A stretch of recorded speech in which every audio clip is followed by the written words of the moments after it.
Transisi masa pendidikan dari PAUD ke SD dikhawatirkan dapat memunculkan kestresan pada anak usia dini. Untuk menanggulangi hal tersebut, Pemkot Pekalongan bekali Bunda PAUD sekota Pekalongan dengan sosialisasi agar masa transisi PAUD SD menjadi menyenangkan. Kala anak memasuki masa transisi dari PAUD ke SD, tak sedikit yang terjangkit stres. Berangkat dari fenomena ini, pemerintah Kota Pekalongan melalui Dinas Pendidikan mengencarkan transisi PAUD ke SD yang menyenangkan. Salah satu upayanya, yakni melalui pertemuan bersama Bunda PAUD sekota Pekalongan, pengurus TPPKK, dan guru-guru PAUD guna berbagi praktik baik transisi PAUD SD yang menyenangkan. Berlangsung di Aula Kantor Dindik setempat, Rabu siang 20 November 2024. Transisi pendidikan anak usia dini atau PAUD ke sekolah dasar atau SD ini merupakan proses perpindahan peran anak sebagai peserta didik di PAUD menjadi peserta didik di SD dan penyesuaian diri anak dengan lingkungan belajar baru. PLT Wali Kota Pekalongan, Salahuddin, usai membuka kegiatan tersebut, menyampaikan masa transisi PAUD ke SD menjadi masa yang sangat penting untuk memastikan dan menetapkan kemampuan pondasi anak saat memasuki masa transisi ketika berada di kelas awal SD.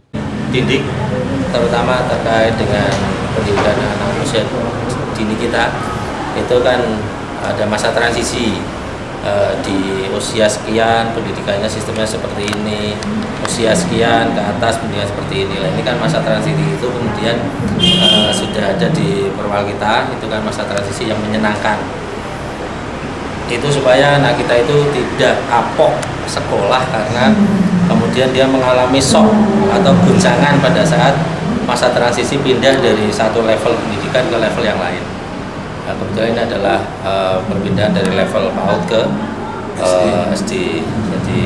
Sementara itu, Kepala Bidang PAUD dan PNF pada Dindik Kota Pekalongan, Shirley Imanda Hidayah menerangkan, Bunda PAUD ini adalah sosok penggerak gerakan transisi PAUD ke SD yang menyenangkan.